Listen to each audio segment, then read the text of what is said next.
নিজের দেশে আপনার ধর্ম পালনও করতে পারতেছেন না, প্রচারও করতে পারতেছেন না, এই হলো আপনার অবস্থা। চট্টগ্রামের রাঙ্গুনিয়াতে সদ্য ধর্মান্তরিত হয়ে হিন্দু ধর্মে প্রত্যাবর্তন করা এক মুসলিম মেয়ে, যে তার প্রেমের সূত্রে ধরা যায় যে তার প্রেমিকের কারণেই হিন্দু ধর্মে ধর্মান্তরিত হয়ে বিয়ে করে, এবং বিয়ের পরবর্তী সময়ে সেই এলাকার কিছু মানুষজন তৌহিদি জনতা বলা যায়, তারা গেছে সেই হিন্দু যুবকের বাড়িতে। যাওয়ার পরবর্তী সময় ওই মেয়েকে জেরা করছে। ওই মেয়ে তাকে ডকুমেন্টস দেখাইছে, কবে বিয়ে হয়েছে, কেন বিয়ে করছে। তো জানা যায় যে প্রেমের সূত্রে বিয়ে করছে।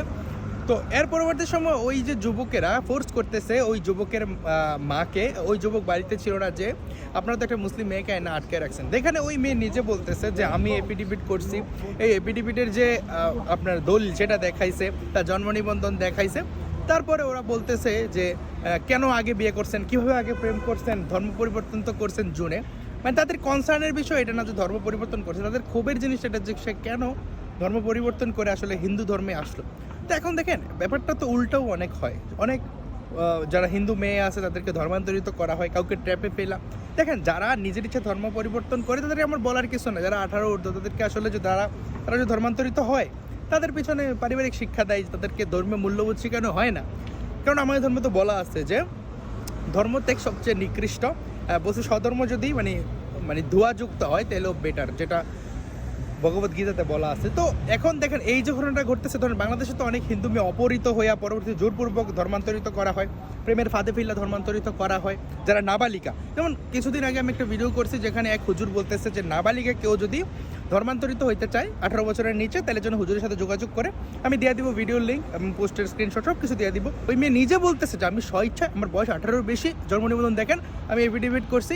তারপরেও গুজব ছড়ানো হইতেছে যে হিন্দু ছেলে নাকি ওকে পাচার করবে। আরে ওই বিয়ে কইরা আনছে, বলতেছে যে পাচার করবে। যদিও প্রেম বশত বা প্রেমের কারণে ধর্মের মাহাত্ম্য না যাই না, ধর্ম পরিবর্তন করাকে আমি কখনোই সাপোর্ট করি না। ধর্ম ভালো লাগছে, কিন্তু আপনি হিন্দু ধর্মে আপনি দীক্ষিত হতে পারবেন না। কারণ কি, আসলে বলবো যে আপনারা নাকি রয়ের এজেন্ডা। সে হিন্দু ধর্ম ভালো লাগছে, গ্রহণ করছে, সে প্রেমের কারণে করুক, সেটা তো আপনার ধর্মে যখন যায় তখন বলেন না, তখন তো আবার সন্তুষ্টি জ্ঞাপন করেন। আপনার মেয়েকে নাবালিকা অবস্থায় এটা ধর্মান্তর করার আহ্বান দিতে পারবে, আপনি যদি সেটা প্রকাশ করেন, বলবে কই এখানে কি বলছে, কিছু পড়ে না, অথচ প্রমাণ আছে। তাই 18 বছরের নিচে একটা শিশু, মানে আপনার মেয়ের বয়স 5-6 বছর, ধর্মান্তরিত করে দেবে, বলবে সে আল্লাহকে ভালোবাসে। সে বোঝেই না ধর্ম জিনিসটা কি।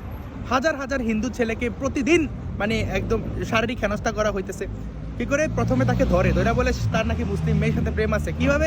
তার কোন ক্লাসমেটের সাথে সে বসে গান গাইছে, ছবি তুলছে, ফুচকা খাইছে। ভাই এগুলো যদি সমস্যা হয় আপনার আইন করে নিষিদ্ধ করেন।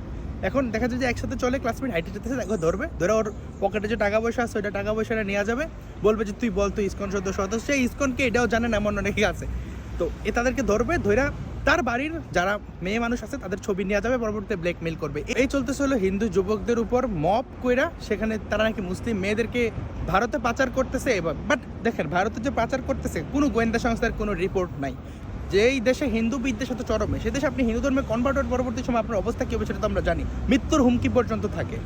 দেখেন হরে কৃষ্ণ হরে নাম জপ করায় এক ছেলে নাকি সে নাকি ক্ষুব্ধ হয়ে ওই বৃদ্ধা মহিলাকে মেরে ফেলছে, যে তারাকান্দায় রেণুবালা নামের এক মহিলাকে। তো আপনি নিজের দেশে আপনার ধর্ম পালনও করতে পারতেছেন না, প্রচারও করতে পারতেছেন না, এই হলো আপনার অবস্থা। তো ধন্যবাদ সবাইকে। ভিডিও ভালো লাগলে লাইক কমেন্ট শেয়ার করে পাশে রাখতে পারেন।